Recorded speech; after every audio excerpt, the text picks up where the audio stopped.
In February 1959, 9 experienced Soviet hikers vanished into the frozen Ural Mountains. Weeks later, rescuers found their tent sliced open from the inside. Footprints led into sub-zero darkness without shoes or winter coats. Some bodies were found nearly naked. Others had suffered horrific internal injuries, fractured skulls and crushed ribs like a high-speed crash. One woman was missing her tongue and eyes. What drove them to flee into the freezing night? Welcome to Shadows of History. Today we investigate the terrifying Dyatlov Pass Incident. It was 1959, the height of the Cold War. In Sverdlovsk, 10 students from the Ural Polytechnic Institute planned a daring winter expedition. Led by 23-year-old Igor Dyatlov, they targeted Mount Otorten, a Category 3 route requiring elite cross-country skiing and Arctic survival skills. On January 23rd, the team boarded a train northward. All 10 were seasoned mountaineers who trusted each other implicitly. Disaster struck early.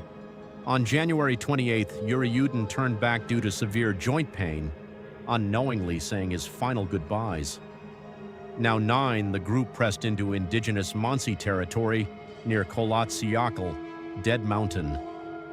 On February 1st, a blinding blizzard blew them off course. Dyatlov made a fateful call: pitch camp on the exposed, freezing mountain slope to avoid losing gained altitude. Inside the cramped tent, their final diary entry was lighthearted. But after midnight, an unknown horror struck. When days passed past the February 12th telegram deadline, families panicked. On February 20th, a military and volunteer rescue team launched. 6 days later, searchers found the abandoned, shredded tent. Belongings and shoes were untouched. Bare footprints led downhill. A mile away under a giant cedar, Yuri Doroshenko and Yuri Krivonashenko lay dead in their underwear near a small fire. Branches snapped high above. Between the tree and the tent, Dyatlov, Zenaida Kolmogorova, and Rustem Slobodin died while desperately crawling back toward shelter.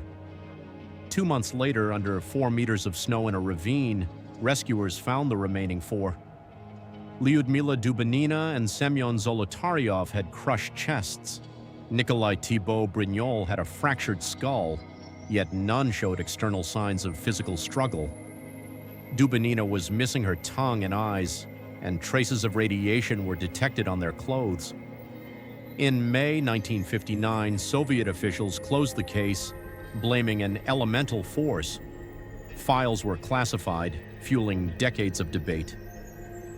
Slab avalanche theory: a heavy snow slab collapsed onto the tent, injuring the hikers and forcing them to slash their way out.